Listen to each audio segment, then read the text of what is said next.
everybody. It is Jason White, Into the Fire, coming to you live from Tulsa, Oklahoma. The date, I can't remember man, I've had such a crazy day today. I think today is the 26th or the 27th of June, 2025. And it is a pleasure to be here. What a week. And hello to everybody, all of our faithful that's here. I see Jackie in the audience. I see a lot of people in here. I want to say that, first of all, I want to make mention that our prayers and thoughts are with Phyllis. Unfortunately, her husband lost his fight with cancer, and that happened within the week. And I was definitely sad to hear that. And so she's definitely here virtually each and every week. And I'd gotten messages from several of the other viewers to make sure that I was aware of it, and very, very sad. So hopefully she's doing okay, all things considered, and definitely keep her in your thoughts and prayers. Tonight we got Christine Burke. She's a forensic genealogist and a forensic investigative genetic genealogist, and an author, and somebody that I think owns this company. And one of my very few, actually, I think she's the only guest that I've had that's actually sent me some swag, which I love that. And so it's going to be a fun time talking to her. Let's see what else has happened in the week. Boy, there's just so much stuff. I don't even know. It's been a busy day for me. Of course, when I hear that Metro Shoes is going out of business, my wife's going nuts, and we had to run up there to go look at some shoes and get some for the grandson.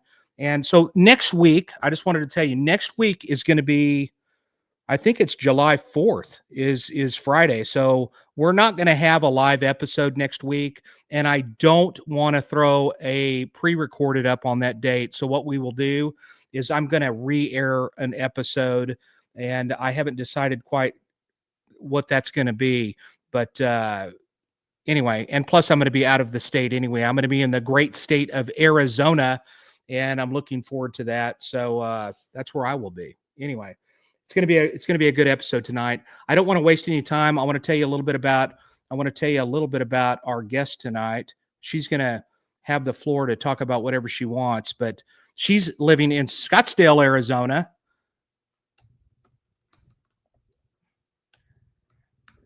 And give me a quick minute. The shirt that I'm wearing tonight also is a little bit of swag too.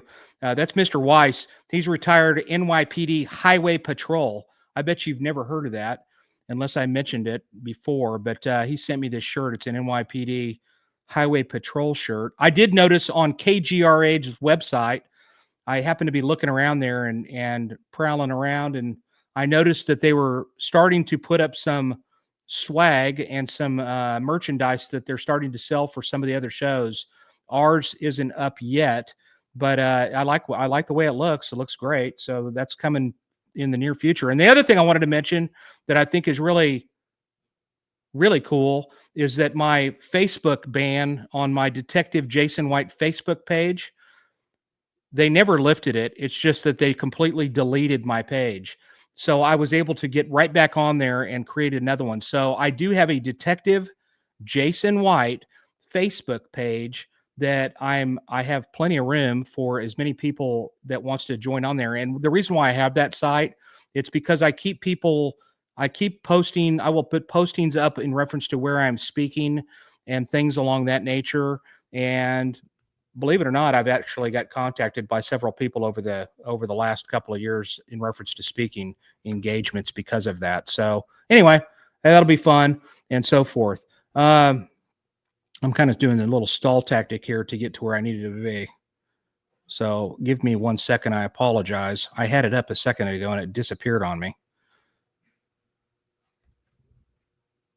Hopefully you guys have enjoyed a lot of the content that I've brought your way here in the recent past with Larry Wilcox. And, that's pretty cool to have somebody from CHIPS come on here, as well as I hope you enjoyed the break of Steve-O. There's somebody else that I'm kind of actually speaking with just for later on down the line that might break it up. And just to give you an idea as to who this person is, he actually was a member of the Ozzy Osbourne band, Whitesnake, Quiet Riot, things like that. So he is a huge, huge musician. and somebody that I really I think is just a really interesting guy. Give me a quick second. I'm sorry. I got to find this real quick. I'm so sorry. I had some technical difficulties earlier. Go figure. And I was rushing around. So just give me a quick second.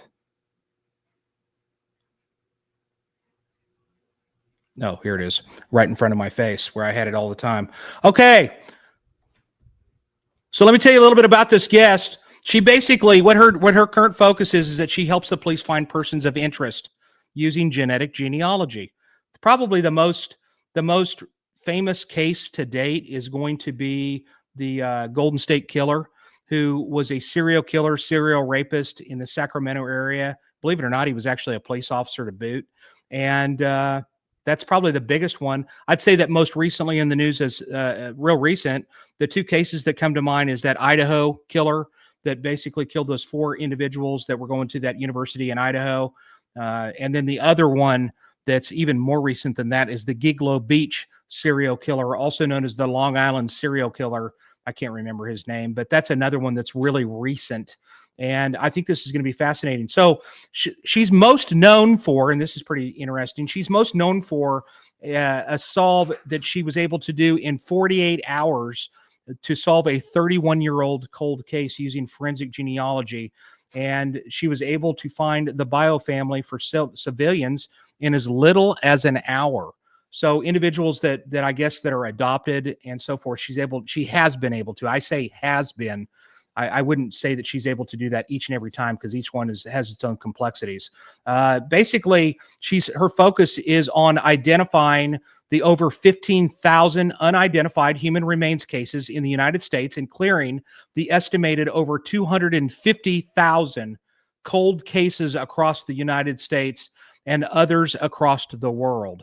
And that right there, ladies and gentlemen, I'm telling you, this is going to be a fantastic night in talking about this science. I get a lot of people that call me or they reach out to me via email, etc. And they're like, boy, I really wish that there was something that I can do, but I'm too old.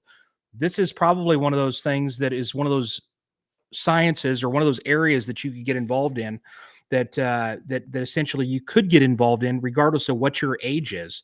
And so she is a forensic genetic genealogist, court qualified, law enforcement expert, witness, police. She's a witness when it comes to police policy, procedure, and culture. She's also involved in the International Association Directors of Law Enforcement Standards and Training, and POST. She's a POST instructor. That's really throughout the country. POST is like they're the certifying agency, or they're basically, I don't do POST. We don't do POST here. We have CLEAT, which is a different deal, but basically they certify the training that we do, et cetera, and make sure that we have training. So she's an instructor there, as well as a private investigator and she owns the agency for that. She lives in Scottsdale, Arizona, and she had, and we're going to get into this because I really want to talk about this. She had a non-paternal event, and so hang on, we're going to get into that. That means that this is what it really means. She'll explain that. But she found out through DNA testing that who she thought was her dad was actually not her dad. And that's going to be interesting. So I would definitely want to get into that. We'll get into much more. I want to bring Christine on. Welcome, Christine. Hi, everybody. Thank you, Jason. I'm really excited to be here. Plenty to talk about. Yeah, I know. plenty to talk about, like you said. I've been rambling on. Christine goes, "Is this live?" And I was like, "Absolutely, it's live." And so she was like, Yeah, hi, everybody. I And want to I'm thank glad you for you the like the coffee. swag. Yes, yes, I yes, love yes. it.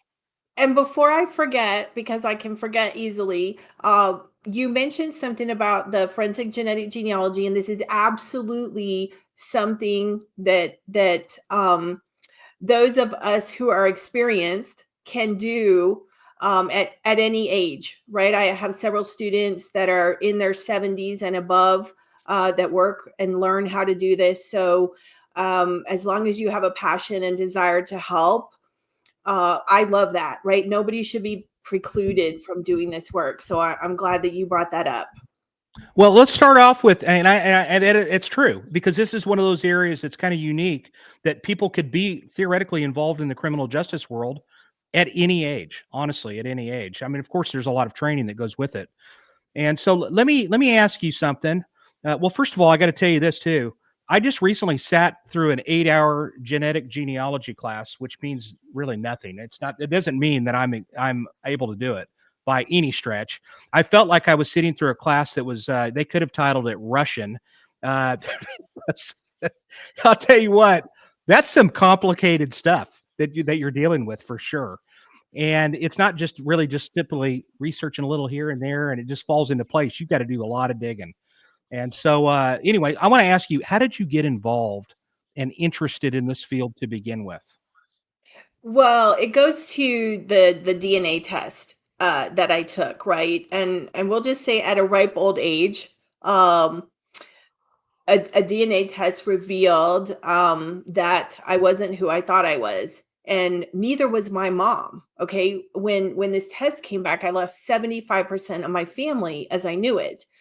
My mom's dad was not her dad. My dad was not my dad. Now, I never knew my dad growing up. Uh, I just never really thought about it. And what happened was my aunt showed up as my cousin, who I thought was my aunt. And so the discovery really started on my mom's side. And one of the things in the genetic genealogy world is, especially as cops dealing with records and different things, we'll talk about the science. You have to put your mind out there of the possibilities, right? So it was never a possibility to me growing up. I knew everything. I had traveled around the world, going to all the places where my family grew up. And it just wasn't a possibility that I wasn't who I thought I was. And it really shook me, right? Being a cop and having certainty and control over your life and everything. So it started with my mom. And when my aunt turned up to be my cousin in the DNA testing, and I reached out to my cousin, her daughter, and I said, is there something going on that I don't know about? And of course, this is the pat answer. She says, the test is wrong. Of course, the Oh, test is wrong. And as cops, we know DNA is always right. Okay. So that's what started it. I really didn't know anything about it. I had taken a test back in 2013. I did 23andMe for the medical stuff. And it was just floating out there. And so, now I had this conundrum, but as you were mentioning in the training, I didn't understand what anything was. I just thought that the list was out there. It's kind of like an email list. You get these matches back. And I don't know, I guess I just thought it was going to do itself, and it didn't. And so when this came about with my mom, I started having to learn what centimorgans were and how you measure this, and a foreign language, so to speak. And then one day, I remember it not too long ago, it was in May 2017. I sat up in bed in the middle of the night and I said, oh my goodness, it's me too. And I went and looked at the match list, and there was not a Burke out of, thousands and thousands of matches. There was not a Burke in there. And it was FTDNA, and I called and I said, am I crazy? Right? Your gut, you talk about your gut. I said, am I crazy? Because I think something's wrong here. mhm. And that set me on my path. And Well, just incidentally, I mean, did you submit your DNA because you suspected that you weren't a part of the? I mean, did you have some suspicions, or was it just like, oh my gosh, just out of the clear blue? well, that's a bigger story for another podcast episode.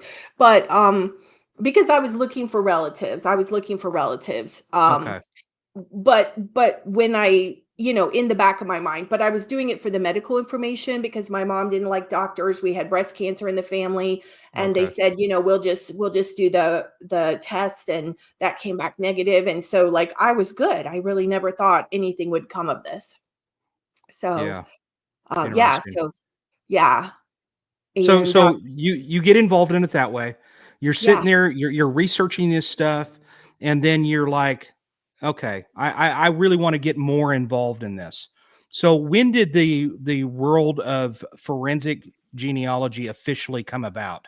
Because I may be completely, I think it's relatively new, It is. in term, yeah. Yeah, so this all started in 2017. My mom had dementia at the time, and so it was just my mom and I. So I didn't have anybody to share this with. And when I tell you, folks that go through this, if you don't know somebody that's going through this, like it rocked my world. I still have the weight and all the. It's just really challenging. You don't realize how important your identity is to you. And so I was really determined to figure it out. And friends and family said, "Well, come on, you know who you are." And I said, "No, no, no, no. Like it rocks you at your core." And so I said, "Okay, I have to figure this out." I paid some of the experts. I would mention well-known experts, and they said, "Well, you'll just have to wait for a bigger match." And the cop in me is like, "No, like that's not going to happen. We're gonna do whatever we can do." And so I set about learning, and I took about 3 years, a lot of foot stomping, a lot of God, why me? Didn't have a great childhood. And then I figured it out, right? And I started helping people finding their family in as little as an hour. And I was like, man, this is like crazy. My cops need this. And I realized instead of saying, why me? Why not me? And as you mentioned about my background, being a law enforcement trainer and having been a detective, and all these points led me to right where I was. And so in May of 2021, I launched Genetic Genealogy for law enforcement, training the police to bring this technology in-house. That's how it started. And then so you start getting involved, you start doing that, and then I take it that there was some certifications that what does it take for somebody to actually become a forensic genealogist? I mean, a genealogist, I guess anybody could say they're a genealogist, so to speak, right? Well, yeah, that's a big topic. Some people believe that you need, college certifications and different things. My stance, right, as you mentioned, I'm a court qualified expert, and I don't have a special doodad for that. I have experience, right, that's qualified from the court, and so my belief is having the proof and having the experience and being able to go in and prove it, have results, and defend it in court. And that's something else that's really important in these cases. You brought up Koberger, which I would love to talk about. Yeah, so there's nothing special about it. Once you understand the science, and I was going to say it's easy to me now because the DNA just leads the way. It's either there or it's not there. Mhm. And once you learn how to interpret it and apply it, um, that's it. And it's the most amazing thing. It's just the best thing that something so tragic is the best thing that ever happened to me. I love it. Yeah. And rarely do I speak to the guests before I get them on here. So sometimes I throw you questions, and if you don't know, you don't know. But I want you. I'm curious, just for the listener or the watcher of this episode. Can you just briefly talk a little bit about the history of how they identified the Golden State Killer? Because that's kind of there wasn't the rules that exist today back then, and how that genealogist kind of went about identifying that person. You aware Well, of? Well, I've heard some things. I don't have firsthand knowledge of how that happened. Um, we have guidelines now, perspectives, right? And so they. Do you want to talk about a little bit about the difference in the science first, like where we're at Yes, between yes. CODIS and okay? So so the biggest system that we have, just to speak to the public, the main tools, and this is why it's my belief, and this is why I started with law enforcement. This should be one of the tools on the tool belt or in the toolkit, like APHIS, which does your fingerprints, NIBIN, which does the gun and the brass, right? Tracks that. And we have CODIS, which does a test called STR, which is short tandem repeat, and that's a huge system. We've got that all over the country, but it only reads a portion of the genome. And the genome, as I like to explain it, is actually the blueprint. If you think about a house blueprint, And you can look at a house blueprint and it talks about what the house is built with, what the roof looks like, maybe the landscaping and the plants.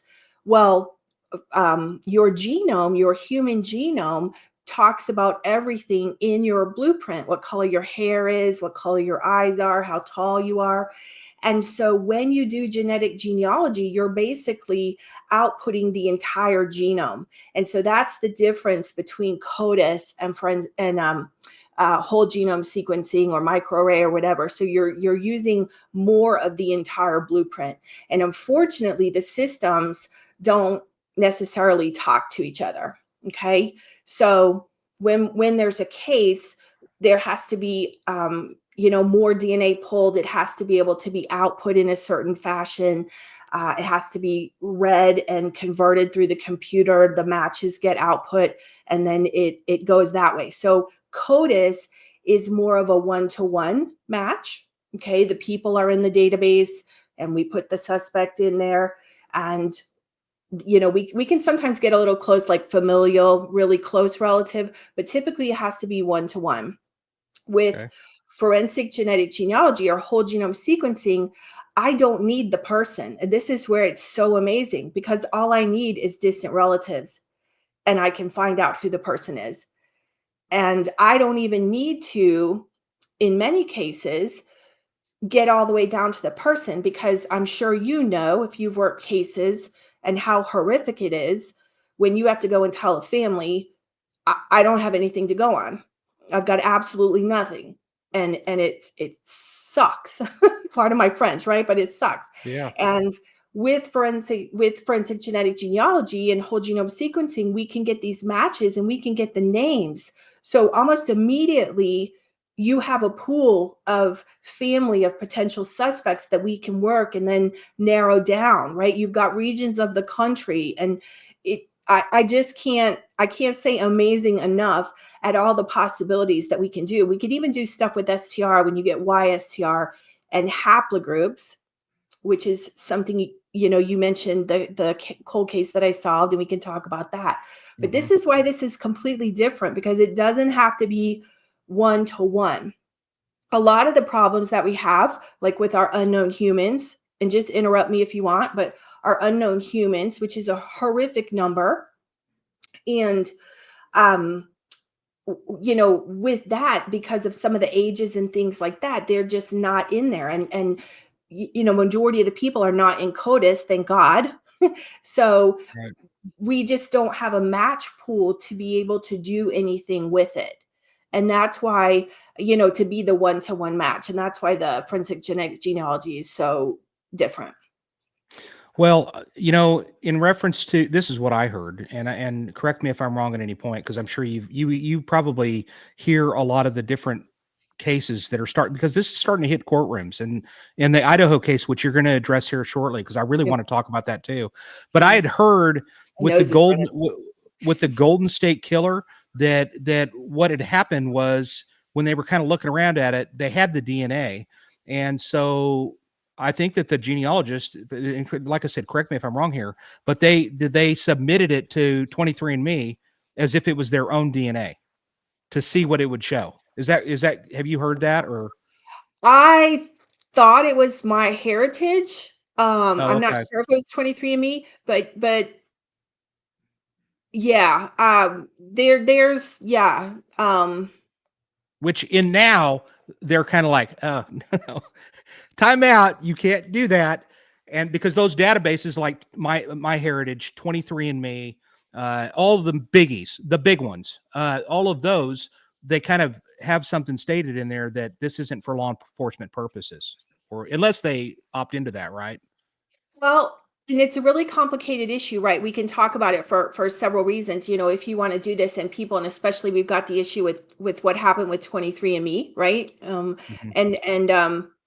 So there's a lot of tangents, but um, with the databases, they're only terms and conditions, right? So those are private companies, right? So CODIS being maintained by the government and all that, like NCIC and the fingerprint records and things like that. These databases are operated by public companies, right? So you as a company, anybody that has a company, you set your own terms and conditions. Right. Like we have some of the biggest databases. If please, Ancestry, help us out. That if we could get into those, we could solve a lot more, right? Just because of the population. And I believe a majority of the population wants to help with this.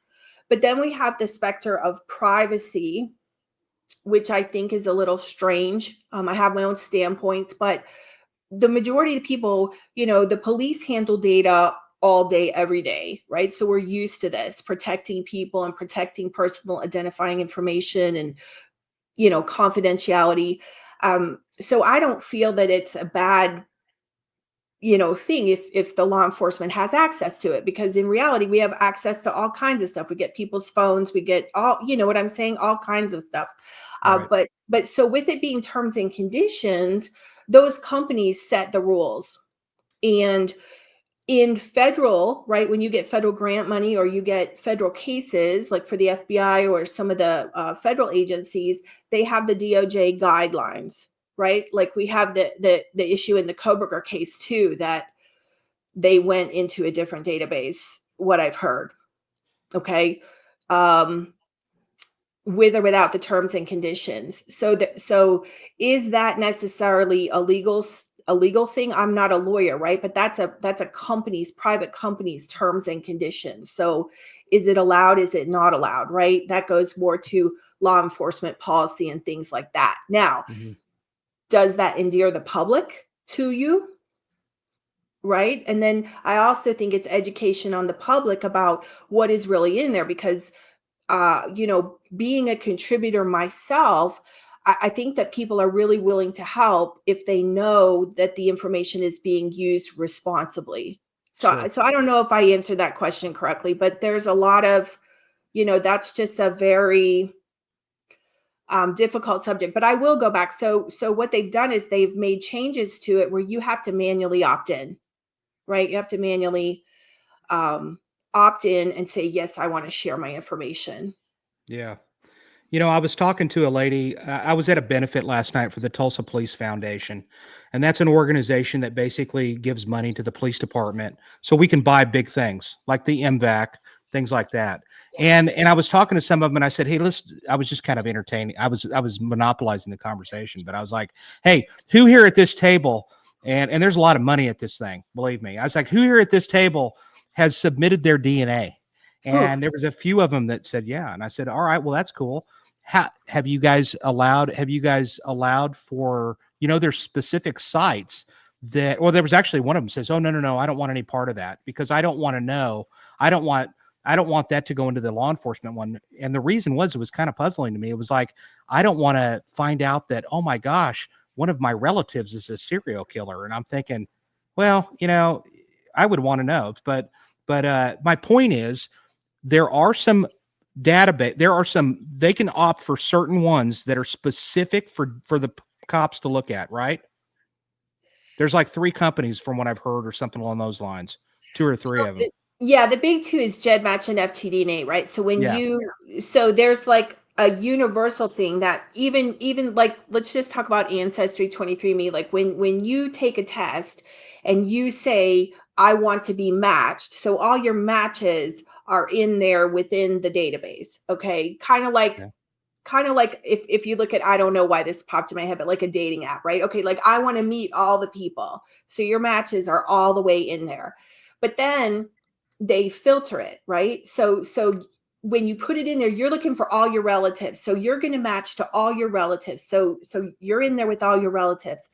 And then if you want to help law enforcement, there's a filter. Okay. So it says, okay, in addition to seeing all your relatives, we're going to also share you over here, like behind this wall, so the cops can come in. So the cops don't see everybody that's over here.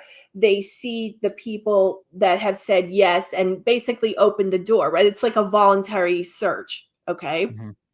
And I did want to say something too, and I think you'll appreciate this. Maybe this will help the public, because the privacy and the understanding, I like to try to relate it to normal things. In my training, and when I teach this, about the neighborhood canvas, right? And I think hopefully not too many times, but people have experienced this when something has happened, whether they've been a victim or whether they've been a witness. You go and you do a neighborhood canvas. What did you see? Does this sound like anybody you know? You know, we got the posters and the post office and everything. Mhm. And people contribute information. Well, you know, that sounds like Tony down the street, or it looks like so and so. This is the same thing that we're doing with the DNA relatives, right? It's being done, not necessarily verbally, but it's being done inside the database. So it's the neighborhood canvas, pulling information from people that want to help and getting information about, narrowing down, does this look like somebody? And that's how it happens. So it's the same function. It's just done inside the computer. Same investigation. Okay. Hey, where were you a cop? Where were you? South Where did Florida, South Florida, and I worked for Sheriff Joe for a bit out here in Arizona.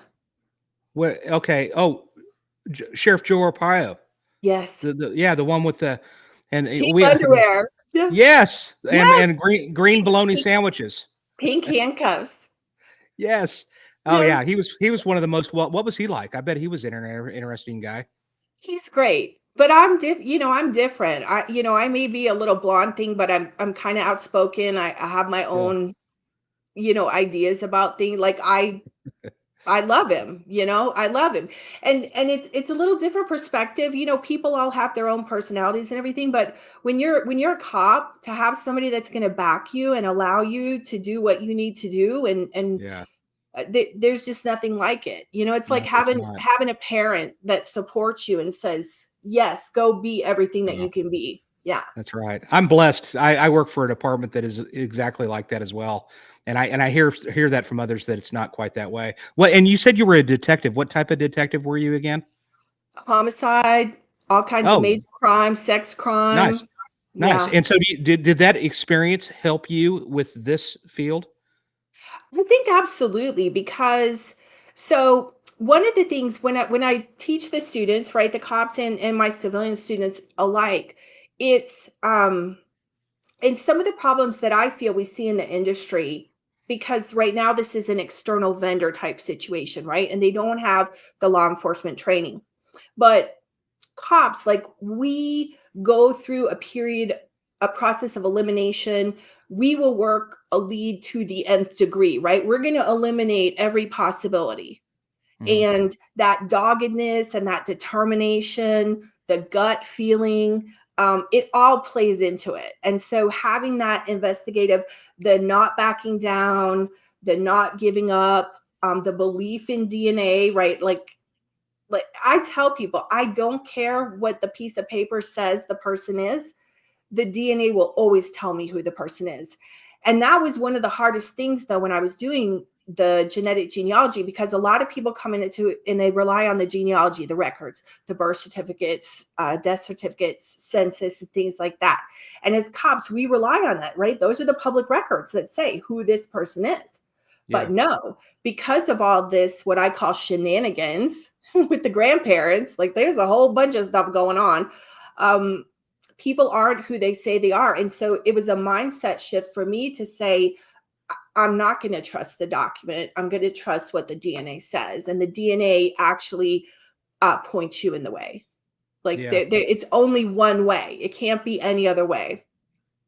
Now, you said you wanted to touch upon the Kohlberger case, the Yeah. Idaho case. So let's talk about that because that one is probably, I'm going to say that that's probably the biggest case currently in the United States that's probably in the world that's dealing with genealogy. If I'm right, here's here. Let me give you my perspective of what happened Okay. here. Okay, this is my thoughts Okay. without knowing all the details. So let's see how close I am because you probably know a lot about this. I think that they found a little bit of DNA on that knife. There was a knife that was left behind, and they found a little bit of DNA belonging to somebody on it. Which, by the way, just because there's DNA on an object or at a scene doesn't necessarily mean it doesn't tell you the time when a crime occurred. It just tells you that if it's on a coffee table, well, there's a good likelihood that he was there at one point or another. So they find the DNA. This is what I'm guessing. They send it off to a forensic genealogist. She does whatever she or he does whatever they're doing. They send it off. Then they start finding people in a family. And then they start going, okay, well, who does this guy have his kids? Where are his kids at? And then they eventually end up finding, oh, we have this one that is this guy's son who happens to go to college. And lo and behold, he's a criminal justice student. Go figure. This isn't the first time we've had one of those that's trying to get into this field. And he happens to be driving a white car, which a white car was seen in the area at the time of this. And then they kind of went from there. That's what I'm guessing. It just fell into place. Is it? I mean, go on and you tell me what you want to tell me about it. But is that kind of it in a nutshell? I don't necessarily know the particulars of the case, but the particulars they are kind of interesting, right? So the stuff that's been released to the public, I am not consulting on that case, thank goodness. And I was telling my students, please, please, please let that not be the case where genetic genealogy comes to the forefront. And of course, it was. What I find really interesting is, and I'd love your perspective on this, is it was going back and forth with the judge, and the prosecution was saying, well, it didn't provide a lead, like it's not a lead and we don't have to disclose it, which I thought was really kind of crazy. And then the judge ended up ruling, yes, you have to disclose it. And now they're just classifying it as a tip, right? So with the confidential informant, right, even with a confidential informant, they have to be trustworthy and reliable. And so now it seems, and again, I don't have all the details, that like both sides have stipulated that they're just going to say, oh, we got his name from a tip. Like it's not even coming into the case. And so I thought that was weird. And then the defense attorney was trying to defend it on the privacy issue, which is not the issue. But to your point, and this one, I think they also went into my heritage. Okay, so they placed it with a vendor, and whatever was going on with the matches or that, and they ended up giving it to the FBI. And the word is that they got permission, and that's as far as I know how that went. I don't know whose permission or whatever that was, but to the point that you said, so from what I understand, the little speck or whatever, what they're calling touch DNA. And if you watch the testimony and you look at the documents, they're even arguing about touch DNA, right? Because touch, you can think touch, you have to touch it, as opposed to what maybe we call like cast off, right? Because people don't realize, they talk about DNA privacy. You could tell them in a show how much DNA is just floating around from everybody just existing and riding in cars and touching things, right? So they're arguing about touch DNA when it may necessarily be cast off DNA, right? It could have been transfer DNA. And they really got into the wording of this, which I thought was interesting. But from what I understand, it's on the snap of the knife. And to your point, well, what if he rubbed against it in the store or something? What if I mean, Yeah. just because it's there doesn't mean that it was deposited how you think it was deposited. Mm-hmm. So, You're right. um, you know, I don't know how they would overcome that as a certainty. And sometimes you have cases, especially with a stabbing, which we think this is a stabbing, where the perpetrator gets sliced or something, and then you've got huge blood and things like that. That's a little bit easier to kind of tie to whatever. And it's funny, we didn't see a lot of that. Now they're also talking about that case that there's more blood and a glove outside or something. So, I mean, Well, I I, hope I don't so. know. I don't know how helpful it's going to be in that case, and maybe that's why they just agreed that they're going to call it a tip or something. Yeah, you made me think of something when you were saying that, and there he is right there, the Idaho Yeah, killer, or the suspected Idaho killer, I should suspected. say. Yes. And there's the victims, and just an Yeah. absolute sickening tragedy. But I'll tell you, I'm actually surprised that they allowed for that house to be tore down. Personally, Oh, I figured I'm actually disgusted by it. I think that should have been available for a future jury to maybe do a walkthrough out. Honestly, absolutely, because even me, and not that I'm better than anybody, but trying to follow what was articulated about what happened, what floor, the way the layout was. Right. Now this information about, where this other blood was, who was seen when, the time frame. I think that's going to be, and I'm not sure if the defense stipulated to that or not, but that's going to be a huge, yeah, I'm totally against that. That should have never been done. I don't care how, put some scaffolding around it or something, but that they should have never tore that down. But Yeah, and I'm not trying to be critical of the Moscow yeah, Police Department, but yeah, this is a type of case that I don't care if it happened in Moscow, it happened in Tulsa, it happened in LA. That's a huge undertaking for any kind of a detective crew to deal with that yeah, type of a high pressure. The media went nuts, as you're well aware, and sometimes the media could be it could hurt a case. I mean, really. And I think that the one thing about this case that stands out to me that just really kind of annoyed me throughout was that I think they were telling the family too much, and the family was immediately running to national media outlets and talking about everything that was being said, or a lot of it anyway, that was being said. And I thought that was really just kind of detrimental to this case, so to speak. But it's going to be interesting to see how this thing comes out at the end of the day, because I thought that they brought up some interesting questions that are I have no doubt that it's probably gonna I'm gonna guess that there's probably gonna be some case law.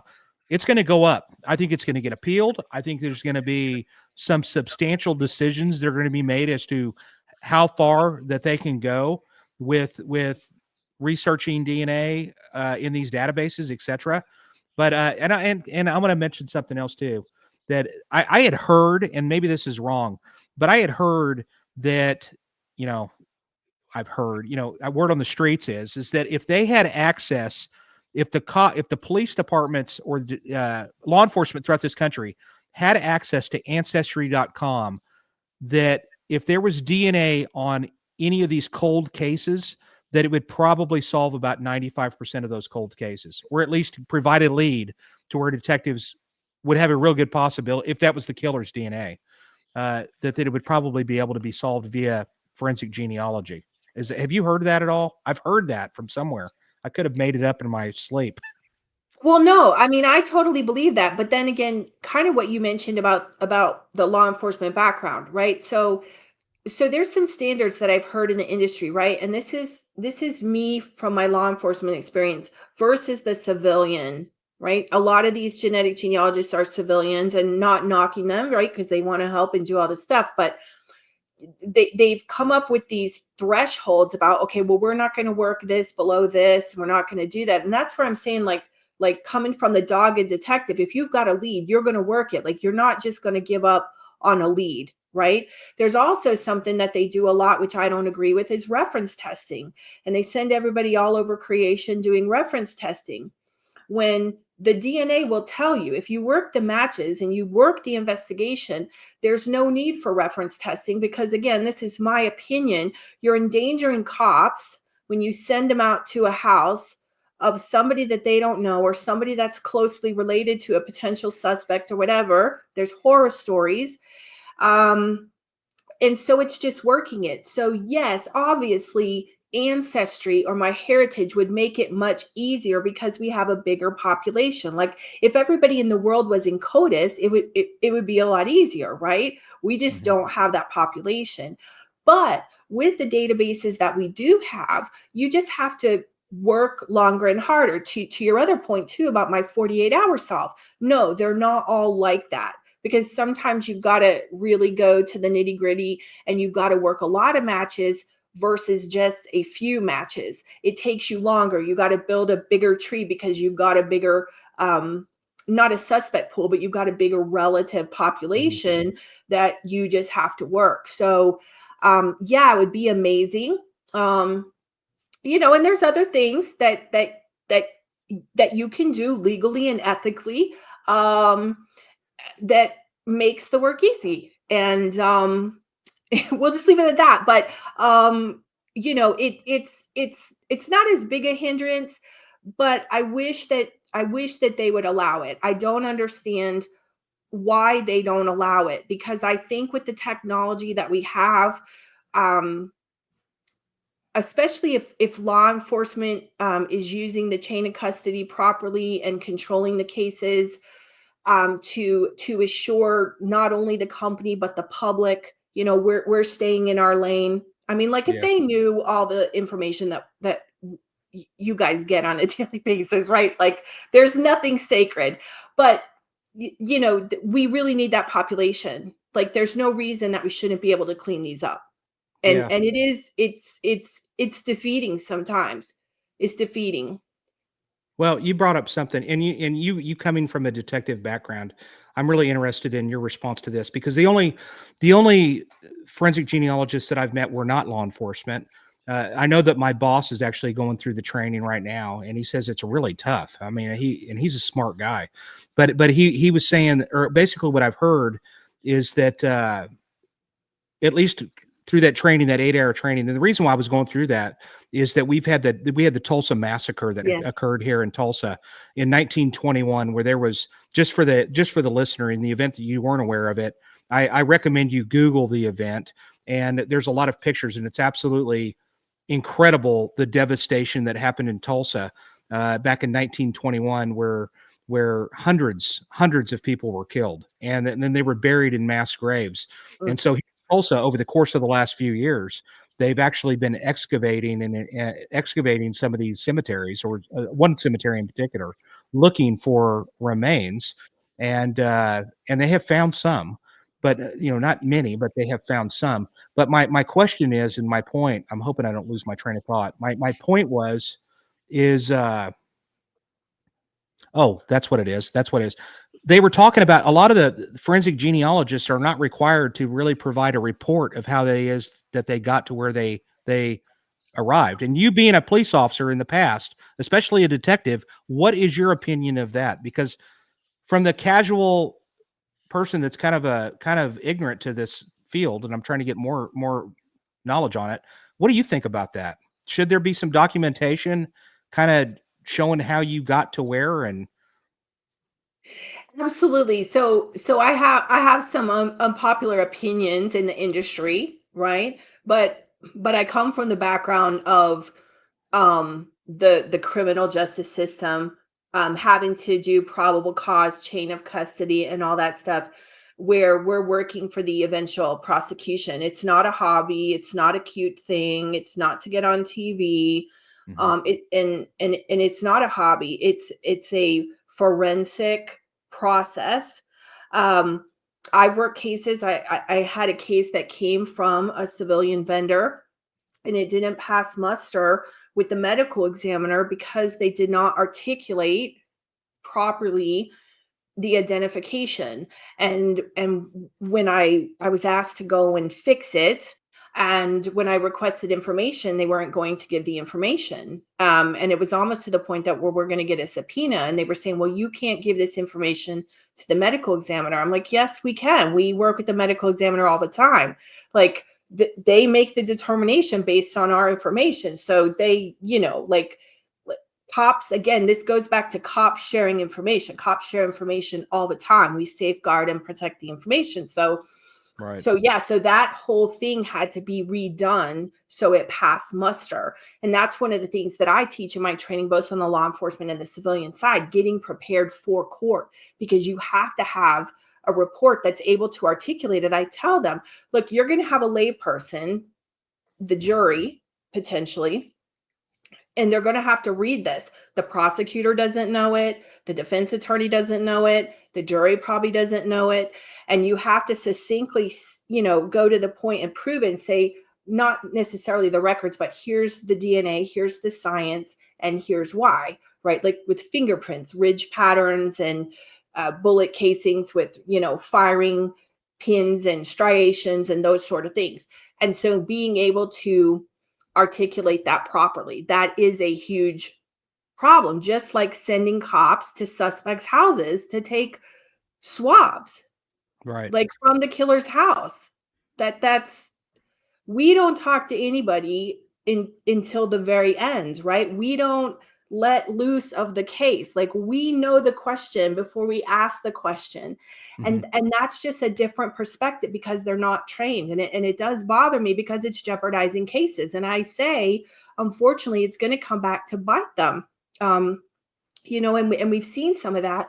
Just thank goodness it hasn't been publicized. But that is a problem. And that's why I started this focus to train the agencies to bring this inside. So, because I believe it's a law enforcement function. It is not, even though it's forensic, it's not a lab function. It's a law enforcement investigative function. It's like the DUI, where in a DUI investigation, this is my analogy. In a DUI investigation, you're doing all the street thing. You're watching the car, it's weaving, it's doing this stuff. You're doing the stagmus, field sobriety test, and then you send the blood to the lab, right? So the output, the genetic output is one portion of it, but there's a whole investigation, court prosecution, and things like that goes with it.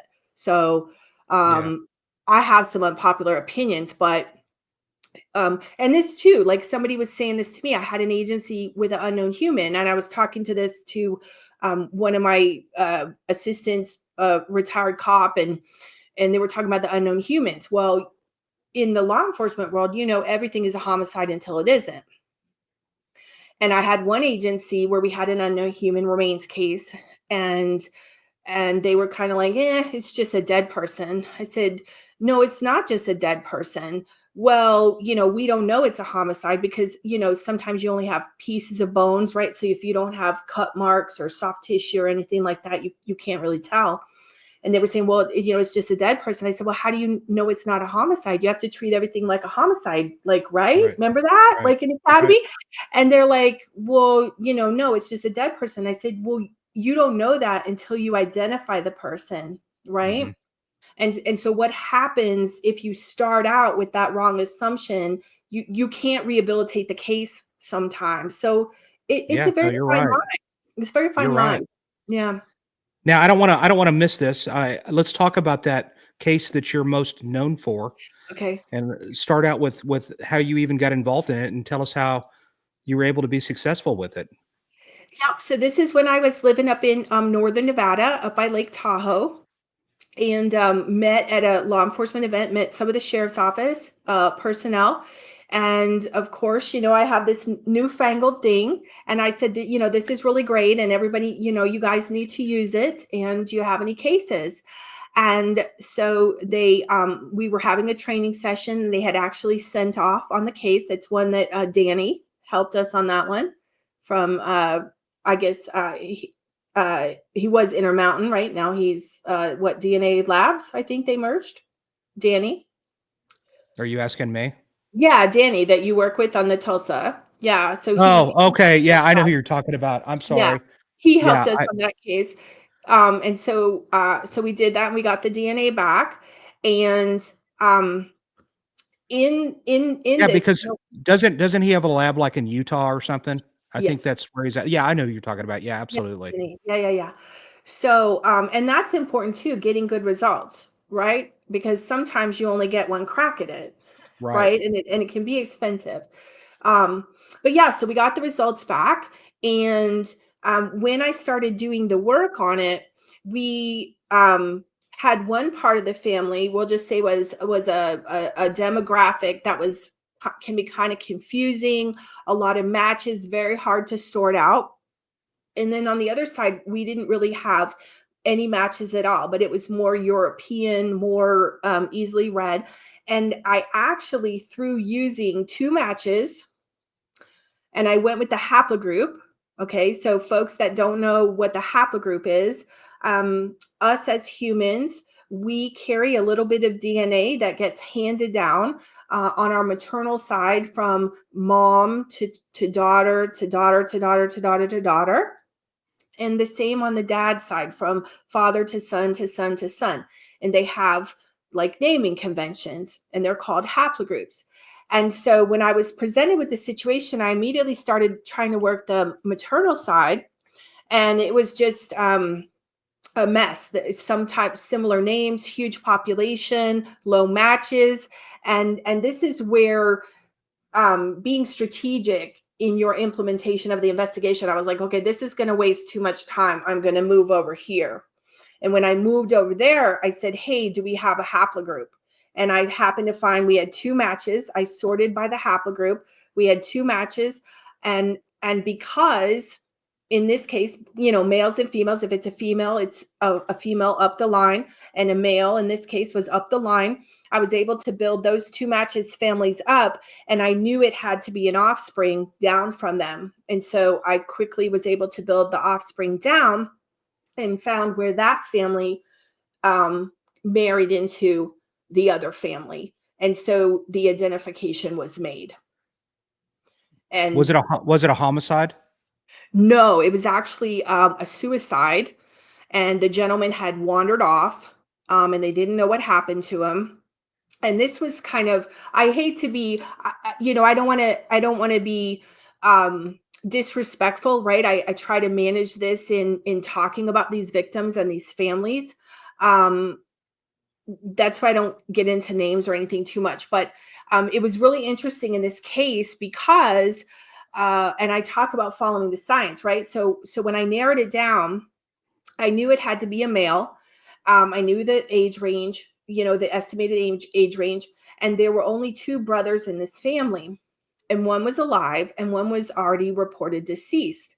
And so in this case, we had a missing person, right? Not a deceased person, but a missing person. And I remember like one whole night I sat at my desk and I'm like, I know it's here. I know it has to be one of these 2, right? My gut and the science was telling me it's right here. But I'm like, I don't have a person. The records, the genealogy was telling me no, because one's alive. I see him on Facebook doing live videos, and the other one is like dead and buried. And so I said, okay, I think, how can I be wrong? I was really struggling with it. And I Yeah. said, my gut's right. And I called the detective and I said, okay, I know I'm right, but somehow I'm wrong. Like, I don't know what to do. And here's what we have. And we ended up calling the brother, and the brother said, no, he's not dead. He wandered off, and this is what happened. And we were able to move the brother's DNA over, and bing, bam, boom. The next day, there it was. And that was it. And the family was just incredibly wonderful, which is very personal to me. Having been through this and not knowing who I was or whatever, and when you think nobody to help, and they were just very, very. There's nothing like it. I cannot tell you, in all the things that I've seen and done in my career, there's nothing like this. Yeah. I think that, Absolutely. well, you definitely can provide answers for people. At least you can provide, so they're not sitting there wondering, you're able to confirm different things and so forth. So it's amazing how quick you were able to do that. And I'm sure that that's not an every time deal for sure. Cause some of these families, just like you said, are crazy as far as you know, really That's complicated. Plus, Yeah. No, I don't mean to interrupt you, but that's being able to read the tea leaves, so to speak, and knowing when you have a problem, right? Like when it's yeah, not lining up on paper, knowing when you have to go look for somebody. And that's kind of what happened in my case, right? So my father and everything, it wasn't a formal marriage. Same thing with my grandmother, with my mom. It wasn't a formal marriage, right? So there wasn't a listed excuse me, there wasn't a listed offspring. So it's like a phantom that you're chasing. And this is where you have to get confident and know the science. When it's telling you that there has to be a child there, then there has to be a child there. You just have to find it. And that's where making up the scenarios, like, well, what could it have been? And 2 people had to get together, so it must have been this family and this family. And then I don't right. immediately, like you mentioned, I don't immediately go to location, but at the end of it, kind of like, when you have an offense, you're like, who was here, right? Like, so then I'll go and I'll start looking at, who was in the right place at the right time. Right. But yeah, a majority of the time, like I said, shenanigans with the grandparents. Okay. So you'd be so surprised how messed up people's families are, and they have no idea. You mean like, well, give me an example. Well, like, so like uncle hooking up with, I'm sure there's a lot of, family trees that don't have a lot of branches that you run across from time to time that, no, but I'll tell you, like, even in my law enforcement classes, we've got 25, 50 people in there, and there's at least 2 people that have, like, a random, "I don't know who this is. Where did this person come from?" Like, huh. it is way more common than you think. Wow. Is there, Yeah. and there's some populations somewhere in different places in the world where there's a lot of, I don't think Endogamy? that, what is it? Endogamy? Okay. And tell me what that means again. Oh, I know what you're talking about. I know what you're talking about. I come from Florida. I know what you're talking about. Okay.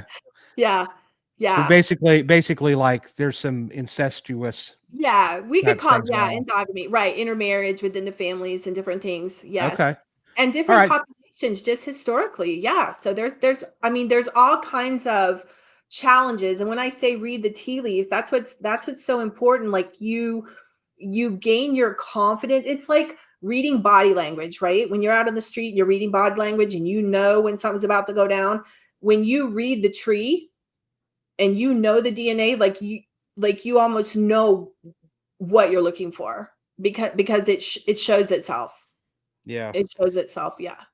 So I'm just, I'm still trying to figure out what it is and how you do it. But you basically, do you have ability to get on certain sites to where hospitals allow you to? I mean, is there a HIPAA thing, or do they allow you to basically look at birth certificates and stuff like that? Is there historical sites that you can utilize? No, there's enough information that's out there. Like I said, it's really not the record. So what happens is we get the matches in Okay. and we concentrate on the highest matches, right? That's the highest probability. So for folks that don't understand how genetic genealogy is done, I see a question. Yes, you can take DNA from the deceased. We can talk about that, but yeah. So there's relationships and there's measurements, if we want to call it distance in relationships. So a parent and a child share about 3,500 centimorgans. Okay, and I call it's the reverse ruler of relativity, right? So usually a centimorgan closer to you is smaller, right? If we measure in centimeters, sorry, centimeters Hmm. closer to you is lower number. In centimorgans, farther, the higher number is closer to you.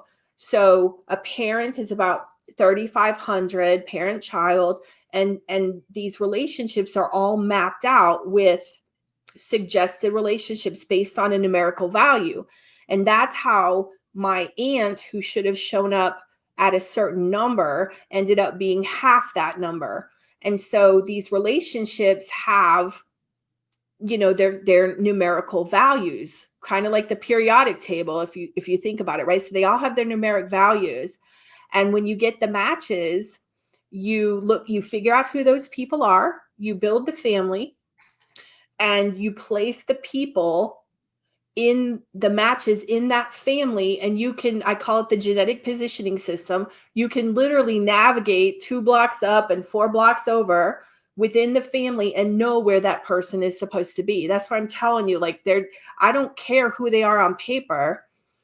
The child or the person that you're looking for, the relative, has to be there, and Yeah. that's it. And then you go on a hunt for it, and so you build all these little family pieces, and then you put it together, and you narrow down and you hone it in, and you get your possibles, right? Like your suspect pool, or I call it person of interest, right? Because it could be a bio relative or Yeah. it could be a suspect. Yeah.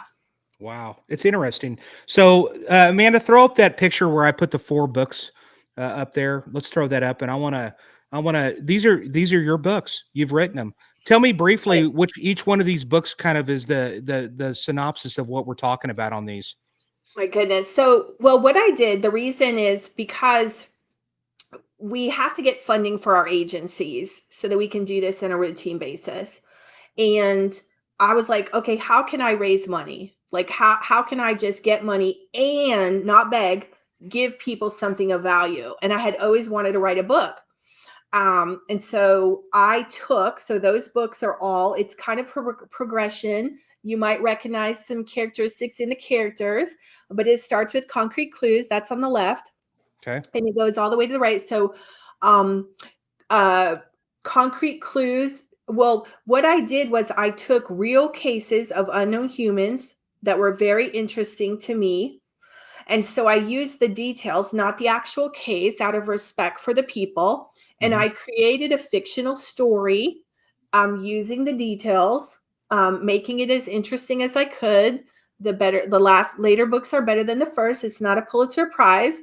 And then I walked through the investigation with the fictional characters and everything. I made up stories of who the people were and their family and everything. And so the cases are solved throughout the story. So Concrete Clues, very personal to me. It's about a woman that washed up, still unidentified. All of them are unidentified as I know it, washed up in the beach in the Clearwater area. Um, Off the Rails, obviously train going Chicago to Nevada. Fabric of Deceit. That unfortunately in the jean bag, the denim bag, is a child. Um, an ancient history involves some remains and high school. Okay, So, very good. And yeah, they're available on Amazon. So if you wanted to yeah, get those, and for the person that's sitting and they're listening to this, and by the way, we're with Christine Burke. She's a forensic investigative genetic genealogist. And so that's who we're here. Episode number 56, by the way, Christine. okay. 56 epic episodes, and you're no exception. So how does somebody, if they're sitting at home and they want to get involved in this and they want to become you, they want to become a forensic genealogist, where would they need to start? Where do they need to go?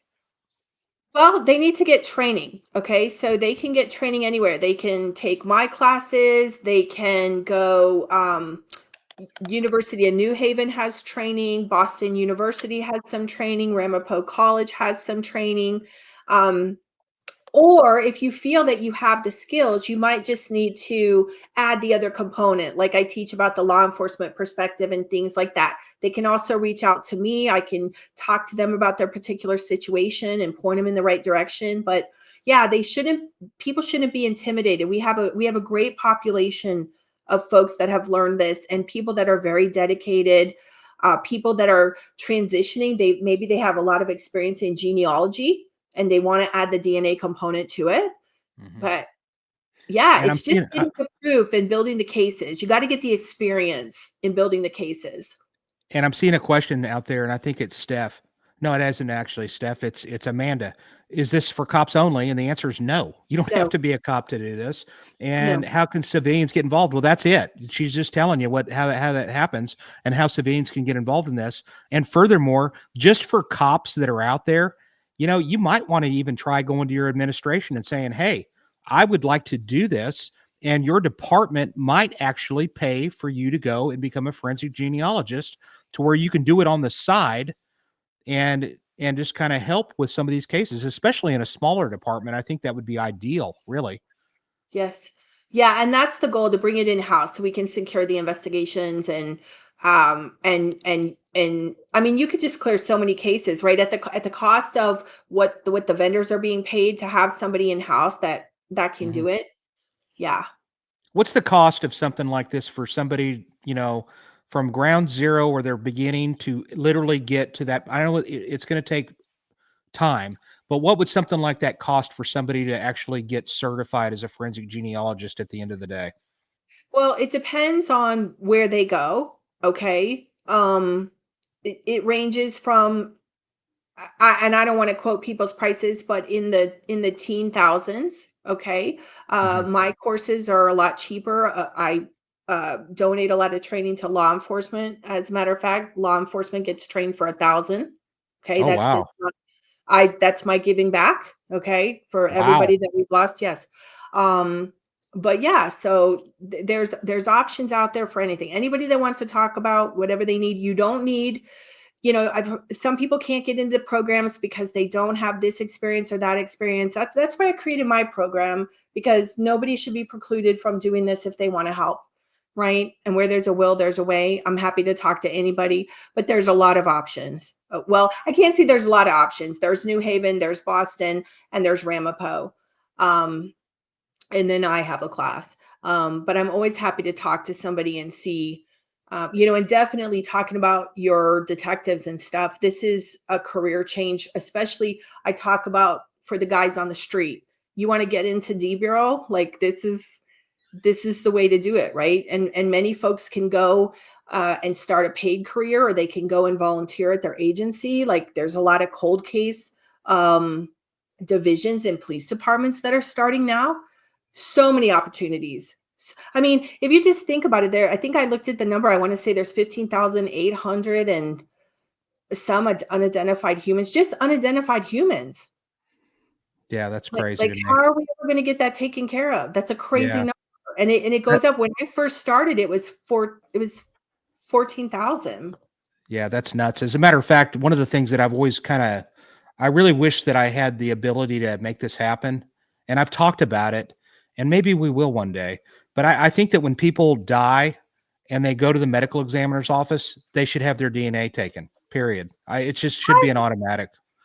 And Somebody and else, and yeah, somebody else is saying that. Yes. I mean, the amount of cold cases just based on that alone could be epic. Okay, but I will tell you, I've got cases now with the ME, some of these cases that are in NamUs, which NamUs, I don't know if it's NamUs.gov or whatever it is, but NamUs, that's where these unidentified humans are missing persons. And believe it or not, we've got deceased people that are identified and are not claimed. It's awful what has happened to these people. But the medical examiner, here's another problem. They're not maintaining DNA. They're not maintaining samples so that we can identify these folks. Yeah. So Yeah. that needs to be done too. Yeah. Yeah, there's a lot of work that needs to be done in all this, but I'm really We need to excited. raise awareness. Thank you for doing this. We need to raise awareness. There's so much Yeah. help needed. Yes. Yeah, there really is, and I've been a homicide detective for 16 years, and to tell you the truth, and even though I went through that 8-hour training, I haven't even scratched the surface. I'm this is an area that needs to be talked about more. I think it needs to be more standardized. There needs to be, I mean, who am I to say?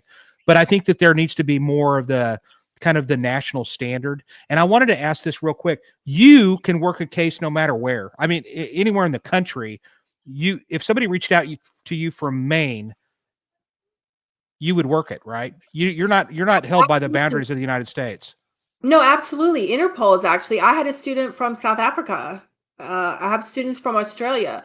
But no, yeah, it's Interpol is getting involved. And like this is, if I can say one thing, and I love the civilians, but if I Please. can say one thing to your cops, please, chiefs, share, you have to have this. You have to have this. And if I have to go before your city council or your county commissioners or whatever, I will tell them how important and game changing this is. Okay. When you have a detective that is trained, you cut out, I mean, you can get DNA testing as cheap as, which is not cheap, but in the scheme of things, $600, and work the investigation in-house. You can clear way more than the 25,000 and all this stuff. Like the cost benefit analysis of bringing this in-house is, community relation. Like, please, I beg of you, this is the most amazing thing ever. Please, please, please, I'm happy to talk to anybody about how we can get this done. Yeah, and I seen something, retiree, you're younger, maybe you I've have a got disability, maybe I've you got a person just came out of the class 74, another person 70. I got people 22. I mean, wow. retirees, like everybody. They say, I always wanted to be a PI. I always wanted to be a cop. I didn't think I could ever do this. And it's about people that just have a desire to help others and a tenacity. and it's exciting. It is fun. I feel almost, bad about saying that, but it's so fun to do something, and the reward is, yeah. Oh, it's like when I figure out a case, and you have too, but Yeah. it's like that. It's that adrenaline where, oh my gosh, it just fell into place, and how exciting that is. I mean, yeah, I think that's cool. So how long does this take from the beginning to, I'm sure that it's probably somewhat self-paced to an extent, right? Or is there a, There's different levels. I have a course. I'm releasing a new course, 12 weeks. Like, you just have to learn to read the science, and that's it. And then you have to get your proof. Some yeah, programs are a year. Like, it's just, you have to understand how to read the DNA and read the tree, and then you're good. yeah, It that it's my cousin Darren's in here from the state of Washington. Darren, you're retired. This would be a great gig for you. It'd be Oh, fun. yes. You could be a Yeah, part of this. You know what I'm saying? yeah, So, yep. and really, I think this would be interesting for anybody that just is looking for that something that might just occupy, get by. Even if you're retired, what a cool hobby this would be. And so, all right, well, I love this. I think this is great. I appreciate you very much, Christine. I And appreciate you and everybody that's here. Thank you so much for helping. All I these think that people need she's our certain. help. They all need our help. That's right. She is very available Thank you, Darren. for to email and Yep. so forth. And I have no Thank you, doubt thank that you, thank you. I think that she would be an absolutely great choice to start. I don't know where you were at up by Lake Tahoe, but I used to live by there too. I've got relatives that live in Washoe Valley, or that's where I was in they live. Minden. I was in Minden. Okay. Yeah. Yeah. So they still live up there. That's the only other whites that exist in my family. So, Okay. but Oh, anyway, well. so yeah, Oh. so that's cool. And but anyway, so nevertheless, I want to thank everybody for being here. I really do. And I hopefully you guys have enjoyed this content.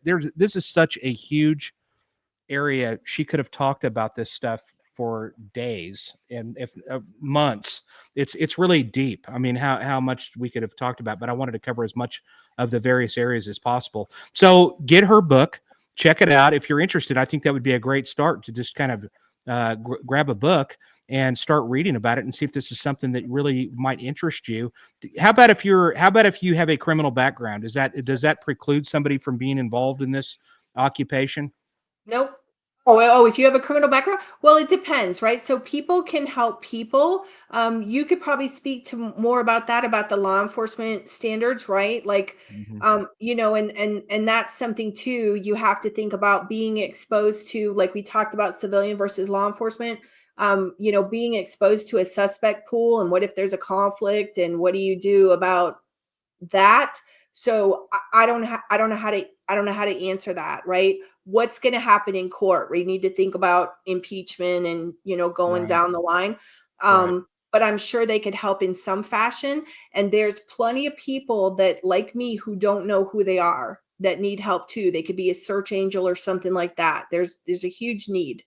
Oh, a search angel. What is that? So those are people that volunteer to help people find their biological family. People, Oh, so okay. when the DNA test says, and you're going, um, they help, because people are intimidated working with law enforcement, right? They're intimidated. There's a lot of things like you talked about, court reports, chain of custody, all that stuff, dead bodies and things. So some people like doing it just for biological family. And there's people like me, like I said, there's so many people that are what I call the walking wounded, that you don't even know, that have had this happen within their family, and they need help to figure out who they are, adoptions, things like that. So there's always room. You go look on Facebook or whatever and type in search angel, and those people, if you know genealogy or whatever, you could start practicing with that. You don't need Yeah. a formal thing. Yeah, I really love this. I think this is great. This is certainly an option for so many people that want to get their hands into something like this, and you can make money. I mean, I don't know that you're gonna get super rich, but you're certainly, this is ground floor time. What a great time to get involved in this type of a deal. Yes.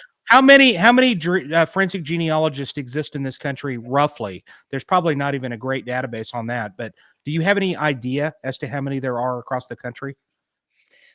I have no idea, and how they would even classify themselves. But this is, you're right, and that's what I tell people too. Like this is the ground floor, and there's plenty of work, and eventually, and actually, California's been doing really great with this, right? They've really done a lot with this, but every agency is going to need, right? This is going to be a civilian position, right? Like an analyst to help the detective, right? Obviously, the detective's not going to be building trees all day. You guys got to go out and do the habeas grabus, but to have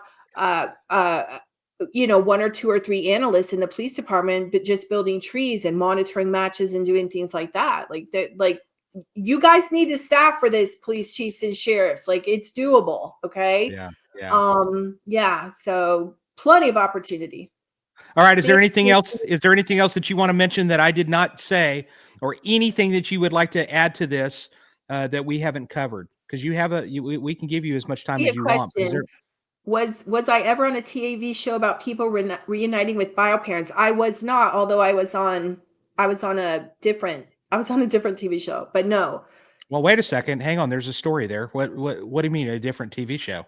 I was on Investigation Discovery Oh, okay. For for what? What was the a missing case? person case.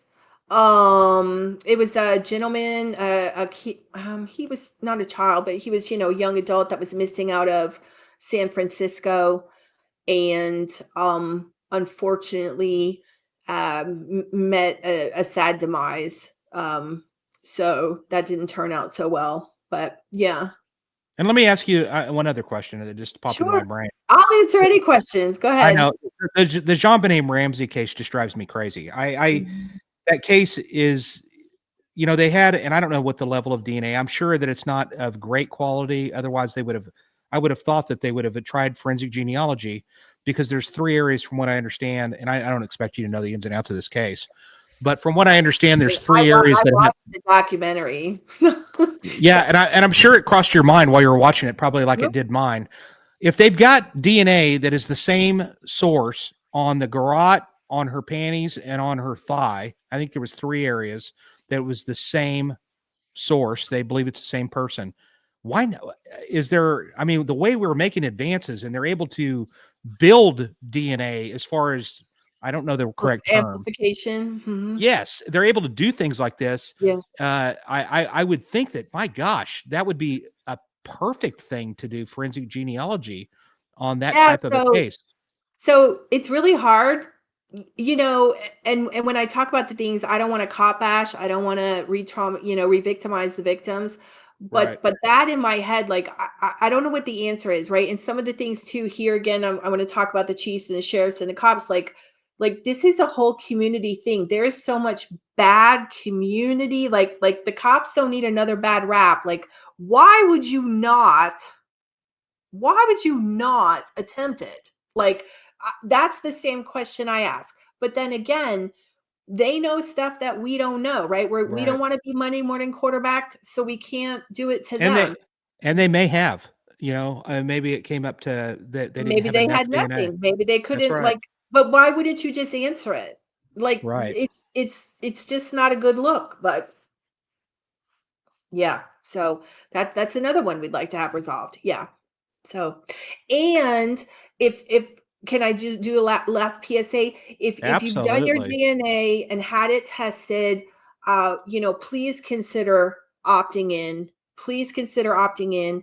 And if somebody, God forbid, reaches out to you on one of these platforms and they're just asking questions about their family, if you would consider please helping them out, because there's just a lot of people, like, if it wasn't for one or two good people that really helped me figure out who I was, I'm so eternally grateful to them. So just please consider, so many people say, well, we already have our family. We don't need another person in the family. I'm like, well, I don't have any of my family. I don't know my family. So I'm trying to get family. So please help me.